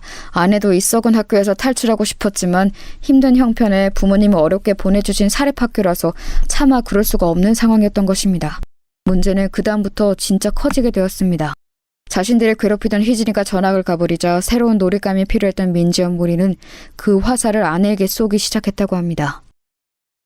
아이, 정혜용사! 친구 잃어버리고 혼자서 학교 다니니까 기분이 어때? 이제부터 너는 지옥을 맛보게 될 거야. 그 이후부터는 문자 그대로 아내에게 지옥이 펼쳐졌다고 합니다. 희진이가 당했던 죽은지 사건은 귀여운 정도에 불과했습니다. 민지연 무리는 할 수 있는 모든 방법을 동원해서 아내를 괴롭혔다고 합니다. 어느 날 학교에 등교했는데 책상이 온통 칼로 난도질 되어 있고 빨간 글씨로 온갖 저주의 말들이 써 있었습니다. 걸레 임미주 임신 4개월, 임미주 아빠 5명.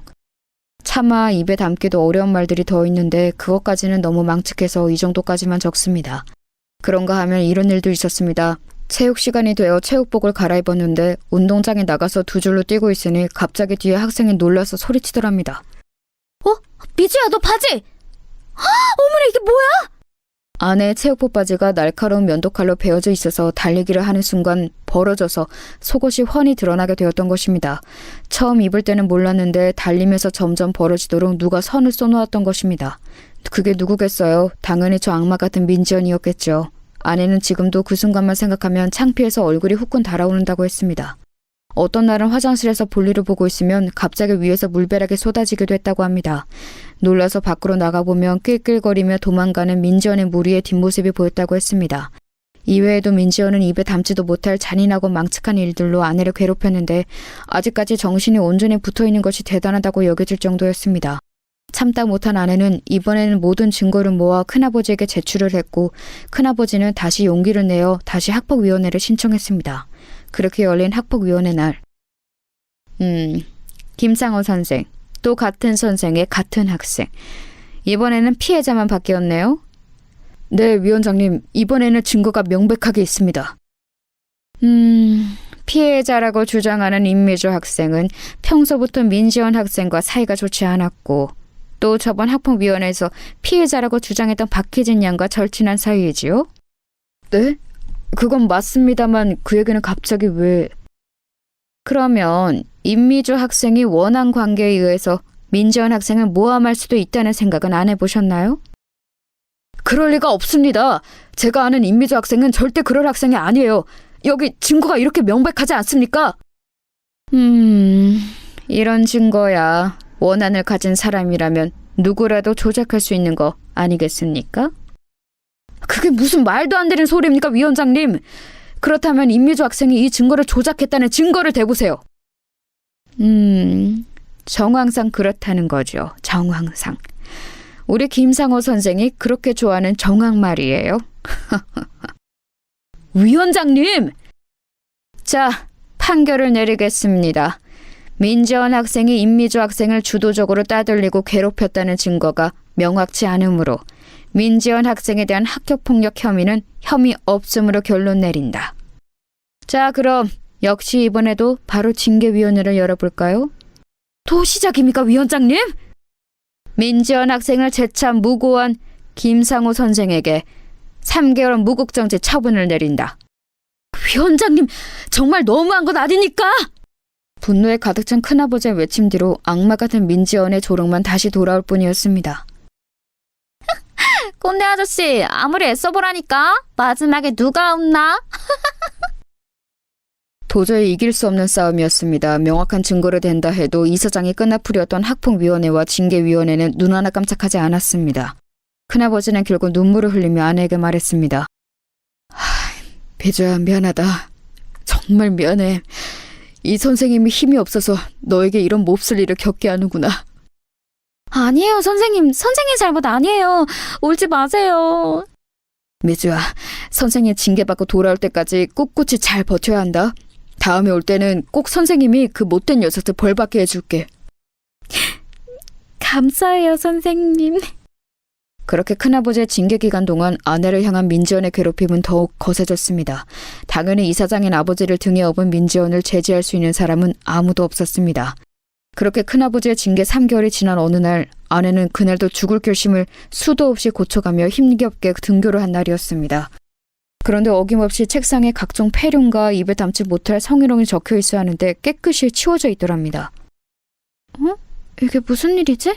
그리고 하루는 체육 시간이 끝나고 돌아왔는데 이번에는 책상이랑 가방에서 민지연 무리가 버려놓은 쓰레기며 피 묻은 생리대며 각종 더러운 것들이 나와야 하는데 가방 안이 깨끗하더랍니다. 그 일은 그 다음 날도 또 그 다음 날도 계속되었습니다. 이제 민지연 무리가 제풀에 실증이 나서 괴롭힘을 그만둔 건가 하면 그렇지도 않았습니다. 쉬는 시간마다 괴롭힘은 여전했으니까요. 하지만 이상하리만치 아내의 자리와 책상 밑 주변은 깨끗이 치워져 있더랍니다. 그러던 중 그 일의 전말을 알게 되었습니다. 하루는 아내가 수도가를 지나가고 있었습니다. 보통은 그러고 있으면 숨어있던 민지연 무리가 양동이에 걸레빵 구정물을 한가득 담고 있다가 아내가 지나가며 퍼붓고 도망가곤 했다고 합니다. 그날도 역시 구정물 맞을 각오를 하고 지나가는데 역시나 구정물 한 바가지가 날라오더랍니다. 그런데 눈을 뜨고 보니 아내의 옷은 거의 젖지 않았습니다. 선생님? 놀랍게도 아내가 맞았어야 할 구정물 세례는 그새 아내 앞에 나타난 큰아버지에게로 다 쏟아졌다고 합니다. 아, 뭐야? 꼰대가 왜 저기 있어? 에이씨, 기분 잡쳤네. 야, 가자! 야, 민지야, 너 이리 와! 아, 뭐예요? 재밌게 놀고 있었는데 왜 끼어들어요? 젠장. 그래, 앞으로 너 하고 싶은 대로 마음대로 다 해. 니네 잘난 아버지 등에 업고 날뛰던 말던 어디 해보라고. 근데 너 앞으로 미주 괴롭힐 거면 그건 나한테 해. 나 어차피 자존심도 없고 쪽팔린 것도 없는 놈이니까 나한테 하라고. 할 자신 있으면 해봐, 어디. 선생님. 뭐야. 영혼 납셨네. 그런다고 내가 안 할 줄 알고? 못할 것도 없지. 두고 봐라. 그렇게 민지연 무리가 조롱을 하며 떠나간 자리에서 아내는 구정물에 흠뻑 젖은 큰아버지를 보면서 울먹였습니다. 선생님, 이게 뭐예요? 왜 저 대신... 대신이라니 미주야. 애초에 이런 끔찍한 짓을 당해야 하는 사람도 없고 그걸 대신해야 할 사람도 없어. 이 선생님이 무능력해서 너를 지켜주든 못했다. 이제부터는 저 못된 년들이 하는 짓거리 혼자 당하게 안 둘게. 미주야, 꼭 기억하렴. 넌 혼자가 아니야. 선생님, 그럼 매일 제 책상이랑 가방 치워주셨던 것도... 선생님이 해줄 수 있는 게 고작 그것밖에 없더구나. 미안하다. 미안하다, 정말. 선생님, 정말 감사해요. 정말 감사해요. 그날 이후로 큰아버지는 쉬는 시간마다 아내를 지켜주러 나타나셨습니다. 아내의 책상과 주변은 항상 깨끗하게 정리가 되어 있었고 아내에게 향했을 분필, 칠판 지우개, 쓰레기 더미, 각종 오물 등은 큰아버지가 대신 맡아주셨습니다. 그 모습을 계속 보던 민지연은 짜증을 내며 말했습니다. 아, 저 꼰대 뭔데 자꾸 나타나. 어이, 아저씨, 그런다고 멋있는 줄 알아요? 민지연, 누가 이기나 끝까지 해보자. 아, 재미없어. 아우, 저 꼰대! 아빠한테 말해서 잘라달라고 해야지. 그렇게 큰아버지의 눈물겨운 노력으로 민지연은 제풀에 지쳐 슬금슬금 괴롭힘의 빈도가 줄어들었고 아내의 이 끔찍한 상황을 뒤늦게 전해들은 장인 장모님은 뒤늦게 아내의 전학을 결정했습니다. 그때가 중학교 3학년 1학기를 마칠 때쯤이었으니 1년여의 괴롭힘 동안 아내는 정말 잘 버텨냈습니다. 여기까지 듣는데 저는 눈물이 앞을 가려서 말을 잇지 못했습니다. 여보, 아니 어떻게 그런 끔찍한 일을... 아니야 여보, 다 김상호 선생님이 계셨기 때문에 이겨낼 수 있었어. 정말 다시 겪고 싶지 않은 순간이지만 상호쌤 때문에 버틴 거야. 진짜 상호쌤은 나한테 진짜 은인이야. 이렇게 완벽한 남편까지 선물해 주셨잖아. 아내와 저는 서로를 부둥켜 안고 지난날의 아픔을 회상하며 밤새 울었습니다. 그렇게 얼마간 지났을까요? 아내의 심정을 또 크게 뒤흔들 만한 사건이 생기게 됩니다. 중학교 2학년 때 먼저 괴롭힘을 받아서 부산으로 전학 갔던 희진이 기억하시죠? 아내와는 그 이후로도 계속 연락을 주고받았는데 얼마 전 전해드는 소식으론 건강이 많이 안 좋다고 했어요. 마지막을 생각할 정도로요. 그 소식을 전해들은 아내는 큰 슬픔에 잠겨 있었습니다. 그러던 중 희진이가 부탁을 하나 하더랍니다. 미주야, 나 이제 보고 싶은 사람들 다 봤어. 그런데 중학교 2학년 때 우리 같은 반 친구들, 걔네들은 아직 다 못 봤다? 마지막 가기 전에 꼭 보고 가고 싶은데. 그런데 너도 알다시피 너랑 내가 그 학교 동창회 그동안 안 갔던 이유는 뻔하잖아. 혹시 미주 네가 용기 내줄 수 있으면 이번에 열린다는 그 중학교 2학년 동창회 같이 한번 가줄 수 있어? 혹시라도 네가 불편한 자리면 인사만 하고 금방 나오자. 아내는 깊은 고민에 빠졌습니다. 그 자리에 자신을 괴롭힌 주동자였던 민지연이 나올 수도 있고 아내가 그렇게 괴롭힘을 당하던 시절에 방관만 했던 이들만 가득한 자리에 간다는 것이 쉬운 결정은 아니었거든요. 하지만 하나뿐인 절친 희진이의 부탁인데다가 둘 다 동병상련의 아픔이 있었기에 두 사람은 손 꼭 붙들고 용기 내서 그 동창회에 한번 나가보기로 결심을 했습니다. 여보, 내가 전화 붙잡고 계속 대기하고 있을 테니까 희진 씨랑 무슨 일 생기면 바로 전화해. 알겠지? 알겠어, 여보. 별일 없겠지. 나도 희진이만 생각하면서 얼른 다녀올게. 저는 걱정이 한가득 앞섰지만 마지막으로 친구 얼굴도 보고 가고 싶다는 희진 씨의 부탁을 거절할 수는 없었기에 불안한 마음으로 아내를 그 자리에 보내주었습니다. 몇 시간쯤 지났을까요? 아내의 전화로 희진 씨가 전화를 했습니다. 형부, 지금 미주가 많이 취했어요. 혹시 데리러 와줄 수 있어요? 네? 미주가 술을요? 아니, 술 한 잔도 못하는 사람인데. 알겠어요. 얼른 갈게요. 저는 술을 한 잔도 못하는 아내가 취했다는 소식을 듣고 걱정이 돼서 그 동창회 자리로 불이 나게 달려갔습니다. 제가 찾아갔을 때는 아내는 이미 몸을 못 가눌 정도로 만취가 되어 있었습니다. 그리고 그 자리에는 아내와 희진 씨를 그렇게 괴롭혔던 악마 민지연도 있었습니다. 술에 잔뜩 취해 인사불성이 된 아내는 혀꼬이는 발음으로 민지연에게 계속 말을 걸었습니다. 야, 민지연, 왜 그랬냐? 너 우리한테 왜 그랬어? 너 때문에 우리 불쌍한 희진이 병들었잖아. 너 때문에. 안녕하세요. 저는 이 사람 남편 되는 사람입니다. 이게 다 무슨 일이죠? 희진 씨와 주변 동창들의 얘기를 들어보니 아내가 더 짠해졌습니다. 아내는 동창회 자리에 희진 씨와 독착한 이후 얼마 안 있어 민지연이 도착했는데 그 순간 손이 덜덜 떨리고 이 자리에 괜히 왔다는 생각이 들더랍니다. 그런데 민지연은 자기가 20여 년 전 저질렀던 만행은 아랑곳하지도 않고 심지어 아내와 희진 씨를 제대로 기억도 못하더랍니다. 지금은 어디 대기업가의 사모님이 되어서 편하게 지낸다고 하던데 아마 이미지 관리 때문에 더 모른 척 했을 수도 있었을 것 같아요. 그런 민지연의 모습에 화가 난 아내는 주구장창 술을 들이켰고 만취가 된 상태로 계속 민지연에게 비난을 했던 것입니다. 기업가 사모님으로서 이미지 관리를 해야 했던 민지연은 계속 언짢은 표정이었습니다. 아, 이쪽이 민지연 씨? 아내 통해 얘기는 많이 들었습니다. 반갑습니다. 저는 속으로 분노가 가득했지만 아무렇지 않은 척 악수를 청했습니다. 아, 네, 반가워요. 아내분이 많이 취한 것 같으니까 얼른 데려가시죠. 네, 그렇게 하죠. 그럼 또 뵙겠습니다. 또 뵐 일이 있을까요? 그럼 들어가세요. 아내를 통해 전해들은 특유의 업신여기는 태도로 저를 대하던 민지연은 제가 아내를 부축해서 문 밖을 나서려는데 일부러 들으라는 듯 말했습니다.